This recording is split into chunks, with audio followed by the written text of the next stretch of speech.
Bismillahirrahmanirrahim. Assalamualaikum warahmatullahi wabarakatuh. Alhamdulillahilladzi anzala minas samaa'i maa'a. Asyhadu an la ilaha illallah wahdahu la syarika lah wa asyhadu anna Muhammadan abduhu wa rasuluh, amma ba'd. Para hadirin jamaah Masjid Fauzan Azim rahimakumullah, segala puji hanya milik Allah Subhanahu wa taala, yang mana Allah berkuasa untuk menurunkan air dari langit ke muka bumi ini untuk bisa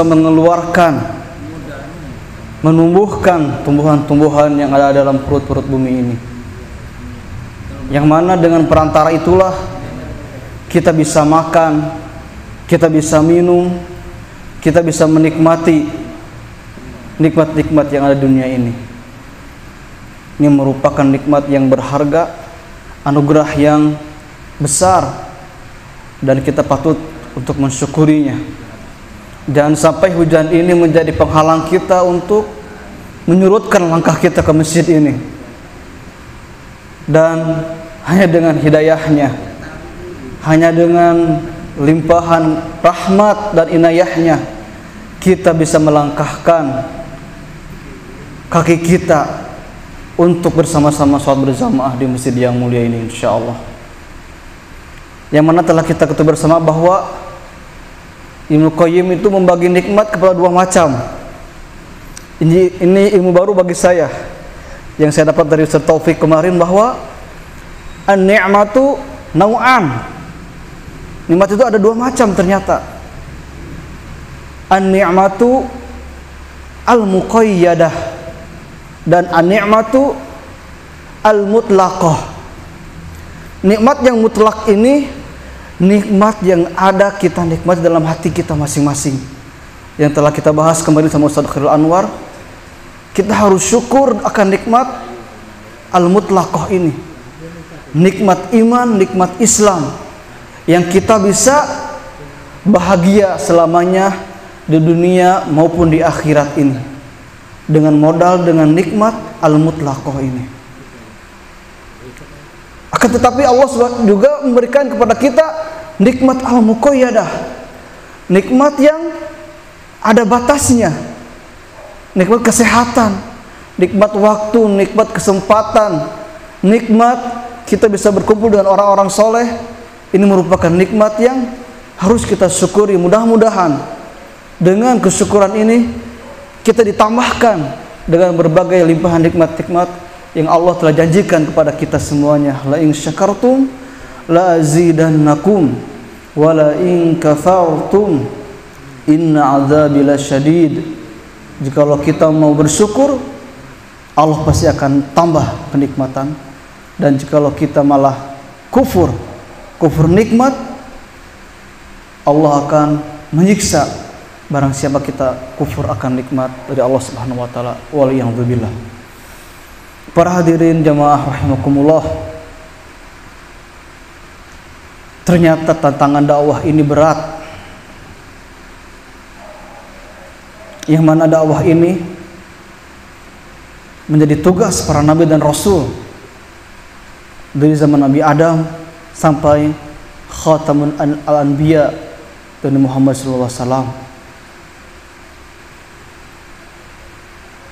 Dan dalam surat yang sekarang kita akan bahas ini merupakan tantangan dakwah dari keluarga Nabi Muhammad SAW, keluarga dekat, paman beliau sendiri, yang mana paman beliau itu ada 3 kategori yang diklasifikasikan dengan 3 macam paman. Yang pertama ialah yang membela full, berkorban harta jiwanya sampai mengorbankan nyawanya untuk bersama berjuang di medan jihad, peperangan di perang Uhud, perang yang kedua, yaitu terkenal dengan sahabat yang mulia, paman beliau Hamzah bin Abdul Muthalib. Beliau diarah memang sebagai pembalasan oleh Hindun. Hindun sengaja menyewa seseorang ahli tombak untuk menyasar Hamzah bin Abdul Muthalib. Bahkan beliau mau memakan jantung Hamzah itu, dan Hindun sendiri yang merobek dadanya Hamzah. Wallahu musta'an. Yang kedua, ada paman yang membela dengan kedudukannya, jabatannya, hartanya, akan tetapi beliau tidak diberikan hidayah oleh Allah Subhanahu wa taala untuk membela, bahkan masuk ke dalam agama Islam. Karena hidayah ini hanya hak milik Allah Subhanahu wa taala, hak prerogatif Allah. Nabi Muhammad SAW sendiri tidak bisa memberi hidayah kepada pamannya yang senantiasa membela dari awal perjuangan dakwah Nabi Muhammad SAW. Bahkan sejak umur 6 tahun beliau diurus sampai beliau diajak untuk berbisnis keluar Mekah, ke Yaman, ke Syam. Akan tetapi di akhir hayatnya beliau berat keluh untuk mengucapkan kalimat syahadatain sebagai bukti untuk bahwa paman saya ini udah masuk Islam. Tetapi berat dikarenakan ada teman-temannya yang masih membisik-bisikan, malu seorang pembesar Quraisy jikalau masuk agama yang mereka anggap baru atau anggap yang menyeleweng dari ajaran-ajaran mereka. Dan terakhir ialah paman Nabi Muhammad SAW yang full membenci, mengancam, menghina, merintangi akan dakwah Nabi Muhammad SAW ini dengan keras. Dan dialah terkenal dengan Abu Lahab,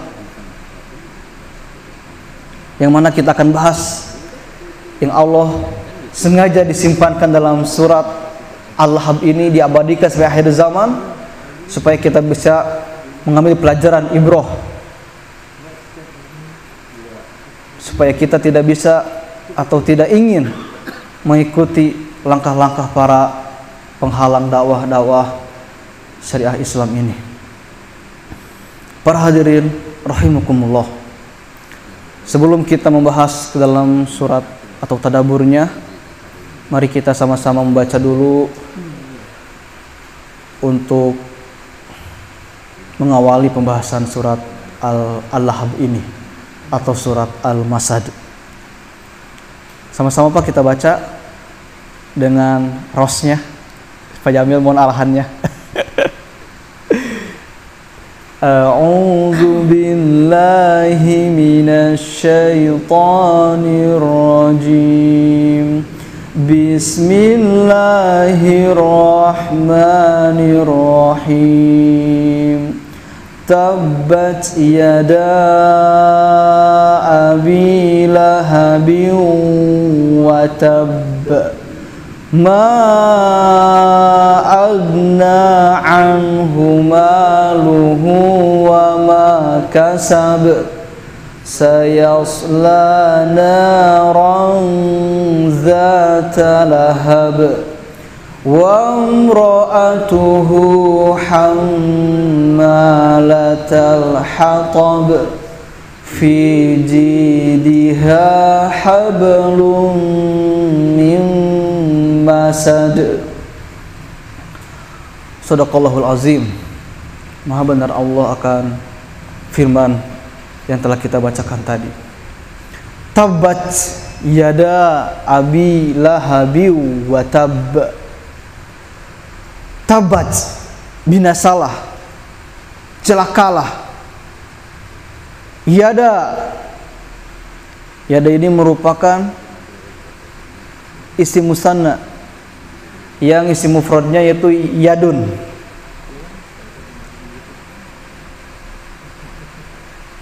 Yaitu kedua tangan. atau kedua tangan siapa? Abi Lahab. Paman Nabi sendiri yaitu Abu Lahab.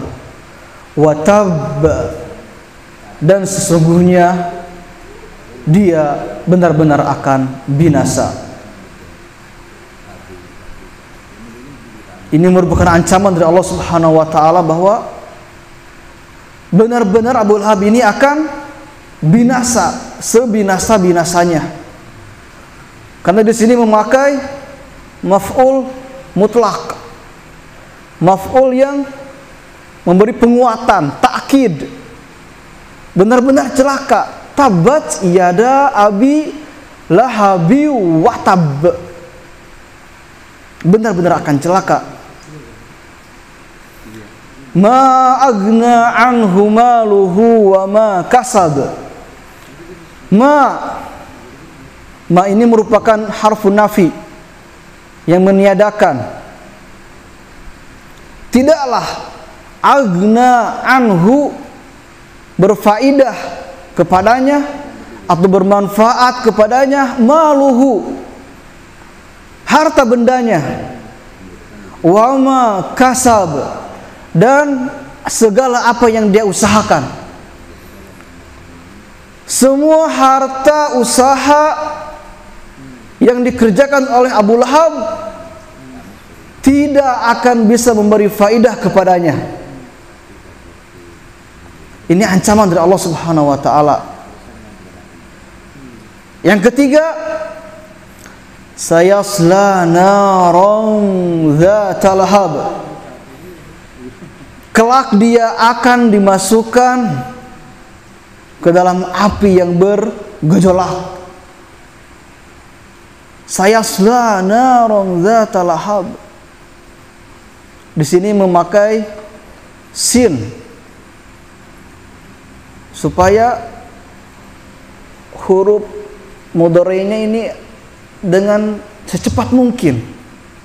Beda dengan saufa. Kalau saufa itu dia ditabi'id untuk jarak jauh. Kalau pakai sin saja, sayasla, dia secepat mungkin litakrib, akan merasakan memperoleh siksa yang bergejolak dari api neraka. Wa imra'atuhu hammalatal hatab. Dan ternyata tidak sendirian beliau, Nabi Abu Lahab sendiri yang celaka, ternyata istrinya juga Allah ancam dia sebagai hammalah. Hammalah itu ialah yang membawa al-hatab, kayu bakar dari api neraka. Fi jidiha hablum mim masad. Yang mana di lehernya itu ada tali dari sabut, al-masad. Sabut ini bahasa apa Pak ya? Sabut. Kalau saya sabut itu gambarannya seperti sabut kelapa. Kalau Bapak sendiri sabut itu masad, apa yang digambarkan dengan al-masad ini? Sabut. Mudah-mudahan di pembahasannya ada masuk tentang al-masad ini. Kalau di sini diartikan al-masad ini sebagai rantai besi yang panas. Sabut itu rantai besi yang panas. Fi jidi hablum mim masad. Para hadirin rahimakumullah, Al-Lahab ini merupakan surat yang memiliki asbabun nuzul yang tidak dimiliki oleh surat-surat yang tidak memiliki asbabnya.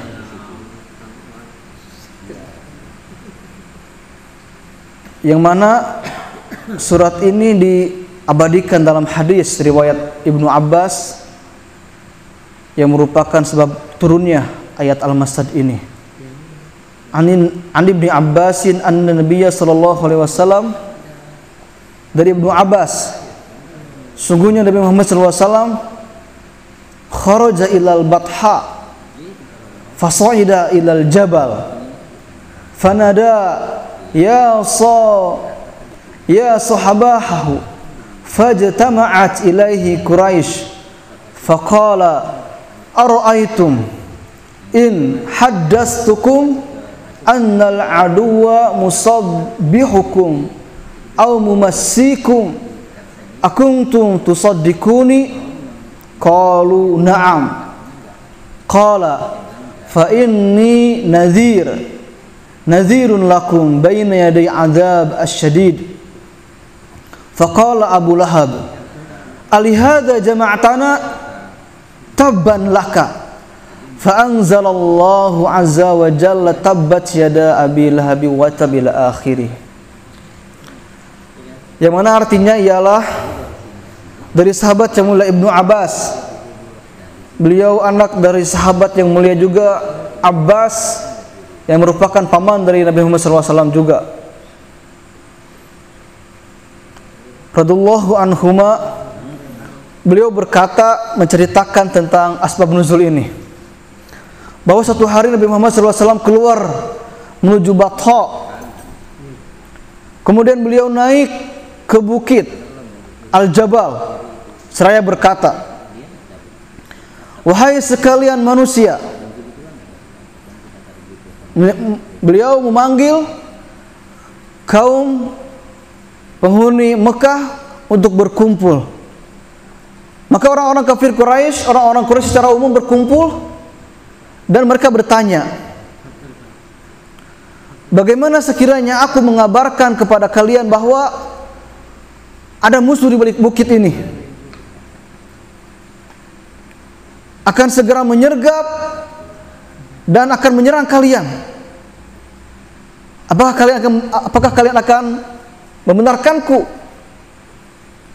Nabi Muhammad SAW menantang, bertanya dengan pertanyaan ini. Lalu serentak mereka menjawab, ya, kami akan percaya. Karena Nabi Muhammad SAW itu terkenal dengan as-saduq, al-amin, yang terpercaya pada zaman itu, sebelum beliau diutus sebagai Nabi dan Rasul. Beliau bersabda lagi, sesungguhnya aku adalah nazir, seorang pemberi peringatan bagi kalian. Sesungguhnya di hadapanku akan ada azab yang pedih. Ini merupakan kabar dari Nabi Muhammad SAW bahwa beliau itu sebagai An-Nazir. Di samping Al-Bashir, beliau juga An-Nazir. Beliau mengancam bahwa Allah telah menyediakan yang namanya neraka untuk menyiksa orang-orang yang durhaka kepada Allah Subhanahu wa taala. Tiba-tiba Abu Lahab datang, ikut kumpul di sana. Dia berkata, apakah hanya karena ini, karena perkataan ini kami dikumpulkan? Tabban laka, celaka engkau. Abu Lahab berkata kepada Nabi Muhammad SAW, celaka engkau, tabban laka, sungguh kecelakaanlah bagimu. Ini paman bukannya mendukung, malah membalikkan stigma yang jelek kepada keponakannya, yang mana beliau diutus untuk memberikan kabar sebagai peringatan, akan tetapi pamannya sendiri malah menghinanya dengan ucapan tabban laka, sungguh celakalah bagimu. Oleh karena itu, dengan ucapan gara-gara tabban laka, berapa huruf ini? Tabban, ta, ba, alif, lam, kaf. Hanya 5 huruf saja. Kata-kata ini bisa membuat Abu Lahab menjadi penghuni neraka selama-lamanya. Wal'iyadzubillah. Maka Allah langsung turunkan surat ini, tabbat yada abi lahabi wa tab. Allah membalikkan hinaan ini dengan lebih keras lagi penghinaannya. Tabbat yada abi lahabi wa tab. Masya Allah. Ini peringatan bagi kita. Mudah-mudahan kita bukan dari bagian orang-orang yang merintangi akan dakwah-dakwah para dai yang bertugas untuk meneruskan risalah dakwah ini. Dan kita harus bersemangat, yang mudah-mudahan Allah Subhanahu wa taala menjadikan kita sebagai dimasukkan ke dalam gerbong-gerbong perjuangan dakwah ini. Karena dakwah ini, ada kita atau tanpa kita, pasti akan terus berjalan, pasti akan menuju puncaknya, yang mana Islam akan jaya seperti sedia kala Islam telah jaya pada zaman kurun yang mulia, salasah al-qurun, yang mana dulu Islam ini pernah berjaya 2/3 dunia dikuasai umat Islam ini. Akan tetapi terakhir dalam kepemimpinan Khilafah Utsmani berakhir di tangan sang pengkhianat, yaitu Kemal Atatürk, seorang sekuler yang menjadikan Turki menjadi negara yang memisahkan antara negara dan agama. Waliyadzubillah. Akan tetapi semangat itu, semangat Islam di Turki ini kembali menyeruak dengan adanya Erdogan. Ini bagian dari perjuangan, karena dakwah ini tidak akan bisa lancar kalau kita kembali kepada orde lama. Sulit kita untuk berdakwah. Hikmahnya ada reformasi itu, dakwah mulai menggeliat. Orang-orang mulai berkerudung di mana-mana, kajian di mana-mana, bermunculan ormas-ormas Islam, yayasan-yayasan Islam, menggeliat sekarang Islam ini. Ini hikmah dari reformasi, meskipun ada sisi lain yang negatif dari reformasi ini, tapi kita ambil baiknya dari segala macam peristiwa yang terjadi di muka bumi ini, insyaallah. Para hadirin rahimakumullah, dakwah ini pasti akan ada penantang-penantangnya, pasti ada yang menghalanginya, pasti ada ranjau di sana, rintangan di sana, duri-duri, onak dan sebagainya. Akan tetapi dakwah ini tidak selesai pekerjaan yang mulia ini dengan berhentinya pengutusan para rasul ke muka bumi ini. Tidak.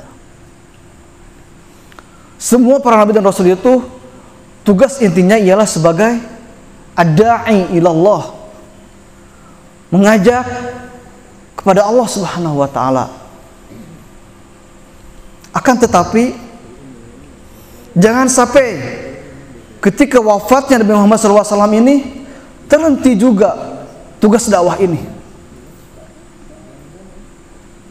Dan kita digelarkan oleh Allah Subhanahu wa taala sebagai kuntum khair ummah, sebaik-baik umat, karena tugas kita di sini adalah ta'muruna bil ma'ruf wa tanhauna 'anil munkar. Menyuruh atau mengajak, memerintahkan manusia kepada kebaikan al-ma'ruf wa tanhauna 'anil munkar, dan mencegah dari kemungkaran. Yang mana seharusnya iman ini didahulukan, akan tetapi waktu minuna billah diakhirkan karena saking urgennya, saking pentingnya akan tugas amar ma'ruf nahi munkar ini. Yang mudah-mudahan Allah Subhanahu wa taala menjadikan kita sebagai ad-da'i ilallah, melanjutkan estafet dakwah ini, tugas dakwah ini, yang mana jikalau dakwahnya terhenti, maka akan kerusakan di mana-mana. Waliyadzubillah. Oleh karena itu, mari kita sama-sama saling memotivasi diri kita. Minimal kita mengajak keluarga kita, istri-istri kita yang masih belum pakai kerudung, ajak untuk pakai kerudung kalau keluar rumah. Meskipun nggak ada orang yang melihat, tetapi usahakan pakai ke rumah. Kemarin juga seperti singgung sama ustadzah yang dari Riau itu, hanya untuk ambil jemuran di luar aja, atau lewat di dapur, atau hanya keluar cuci mobil, usahakan pakai kerudung. Berkerudung itu adalah sebagai kewajiban jikalau kita mau keluar dari rumah perempuan-perempuan kita masing-masing. Ajak juga anak-anak kita supaya rajin ke masjid, terutama yang laki-laki. Kita arahkan jikalau udah masuk usia tamyiz yang bisa membedakan yang baik dan buruk, ajak mereka untuk sama-sama meramaikan masjid ini. Dan jikalau ada yang belum juga, tetangga kita yang masih belum bisa mengaji atau belum menyempatkan ke masjid, kita ajak. Ini bagian modal dakwah kita, supaya kita ketika ditanya untuk mempertanggungjawabkan, kita bisa menjawab. Kan tetapi berat. Dan ada komunitas jamaah tabligh yang luar biasa, mereka semangat untuk mengajak orang-orang Islam ke masjid. Ini semangat yang patut kita harus contoh, semangat tablighnya. Para hadirin rahimakumullah, tabat yada abi lahabi wa tab. Ini merupakan ancaman yang pertama bagi mereka yang merintangi akan dakwah Nabi Muhammad SAW. Yang kedua, ancaman yang kedua ialah ma'agna anhu maluhu wa makasab. Harta dan usahanya tidak berguna di sisi Allah Subhanahu wa taala, tidak ada faedahnya. Ini ancaman bagi mereka yang merintangi dakwah. Wa imra'atuhu hammalatal hatab, dan istrinya yang dikenal dengan kunyahnya Ummu Jamil. Bukan berarti ini ibunya Pak Jamil, Pak ya. Istrinya Abu Lahab itu Ummu Jamil namanya. Ini bukan ibunya Pak Jamil, bukan. Ini Ummu Jamil ini, beliau membantu sebagai mengkompori supaya Abu Lahab ini untuk senantiasa menghalangi dakwah keponakannya. Dan ganjarannya dia, Allah berikan pahala sebagai hammalah al-hatab, pembawa kayu bakar. Wal'iyadzubillah. Di sini dikenal dengan kaidah al-jaza'u min jinsil amal. Jadi setiap pembalasan itu sesuai dengan amal kita yang dibalaskannya. Kalau kita memiliki amal yang baik, Allah akan membalas dengan kebaikan. Kalau kita memiliki amal yang buruk, Allah akan balas dengan keburukan lagi. Faman ya'mal mithqala dzarratin khairan yarah, wa man ya'mal mithqala dzarratin syarran yarah. Di sini Allah tidak hanya melihat, tetapi Allah akan membalas langsung. Makanya kita jangan meremehkan akan amal kebaikan kita. La tahqiranna minal ma'rufi syai'an. Jangan kita meremehkan sekecil apapun itu dari kebaikan. Dari kebaikan kita jangan remehkan. Mudah-mudahan kalau kita lihat teman-teman jamaah tabligh itu, jikalau ada lihat sampah sekecil apapun di karpet, dia ambil ke dalam sakunya. Luar biasa. Kalau ada debu-debu sedikit, dia ambil. Ini semangat ini harus kita tanamkan juga dalam diri kita masing-masing. Mungkin masjid kita ini masih dalam proses pembangunan, jadi sering kotornya daripada bersihnya. Mudah-mudahan untuk cepat selesai biar bersih selalu masjid kita ini, insyaallah. Insyaallah, amin. Target Ramadan, Pak ya. Ramadan selesai ini pembangunan di atas. Insyaallah. Wa imra'atu hammalatal hatab fi jidiha hablum mim masad. Dan di lehernya, al-jid, leher. Ha ini kembali kepada Ummu Jamil ini, istri Abi Lahab. Fi jidiha hablum mim masad. Ada tali dari al-masad, sabut, atau para tafsir mentafsirkan dengan hablum masad ini dengan rantai dari api neraka. Fi jidiha hablum mim masad. Ini balasan bagi orang yang mengompori untuk mencelakakan dalam perjuangan dakwah Nabi Muhammad SAW ini. Mudah-mudahan dalam tadabbur di malam ini kita bisa mengambil ibrah bahwa setiap dakwah ini pasti akan ada orang-orang yang merintanginya. Bahkan ada hikmah di sini kenapa Nabi Musa alaihissalam diletakkan dalam Al-Quran sekian banyak beliau dibahas, disinggung dalam Al-Quran ini. Kenapa bukan Nabi Muhammad SAW sendiri sebagai umat akhir zaman ini? Karena Al-Quran ini diutus untuk Nabi Muhammad SAW. Padahal Nabi Muhammad SAW itu cuma disebutkan hanya 4 kali saja dalam Al-Quran ini. Sedangkan Nabi Musa Allah sebutkan kurang lebih 136 kali penyebutan Nabi Musa dalam Al-Quran ini. Rahasianya ialah ternyata dalam tadabburnya ini untuk menghibur perjuangan Nabi Muhammad dalam berdakwah. Ternyata ada nabi yang lebih berat tantangan dakwahnya dari Nabi Muhammad SAW sendiri.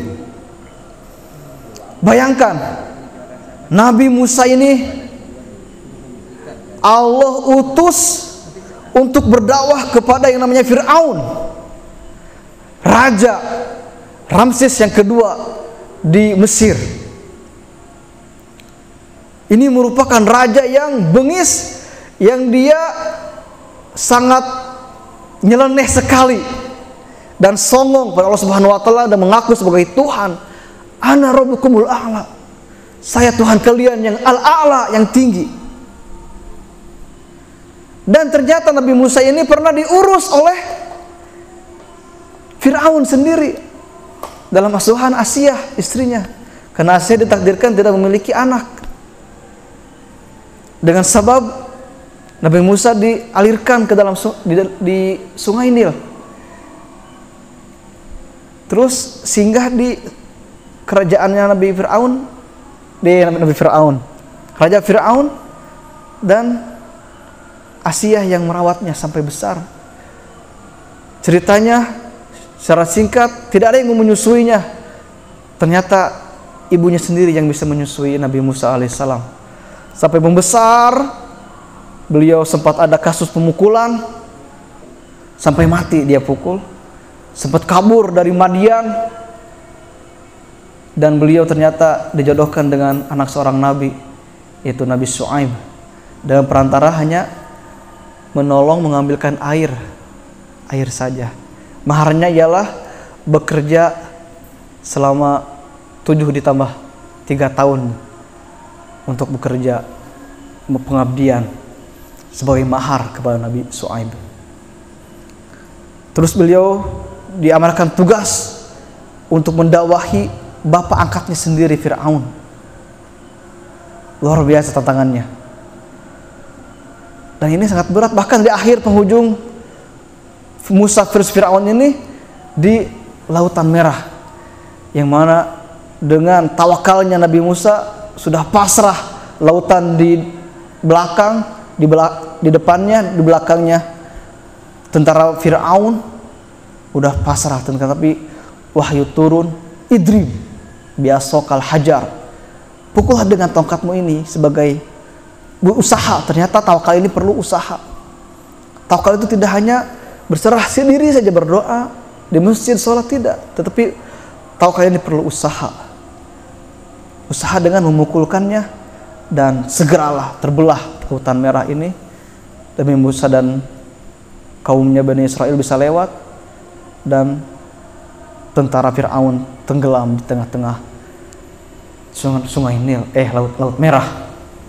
Dan jasadnya diabadikan sampai sekarang, ada di Mesir. Kesempatan umroh, singgah ke Turki, singgah ke Mesir, luar biasa. Ya, insyaallah ini kita tawakal, kita usaha, insyaallah Allah akan kasih belahan rezekinya dari Allah Subhanahu wa taala. Hikmahnya ialah perjuangan Nabi Musa ini dalam berdakwah sangat berat sekali menghadapi kaum yang nama Bani Israel. Bani Israel ini ketika diajak berjuang, mereka malah menyuruh, kamu aja berjuang berdakwah sama Tuhanmu, kami tunggu di sini katanya. Luar biasa ini Fir'aun.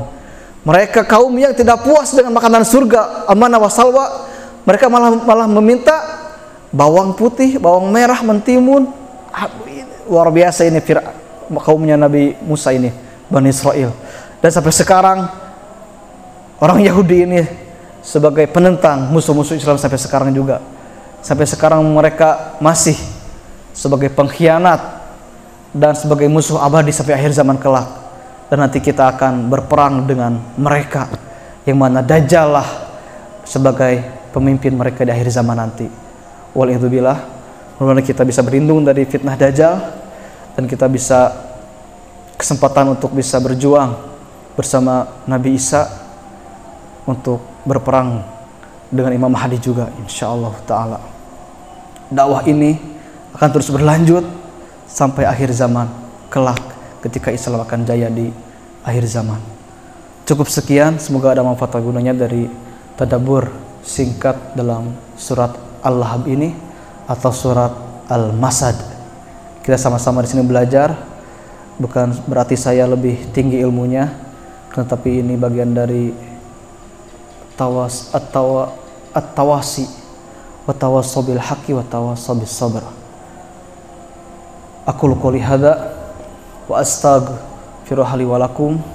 Subhana rabbika rabbil izzati amma yasifun wa salamun alal mursalin walhamdulillahi rabbil alamin. Assalamualaikum warahmatullahi wabarakatuh.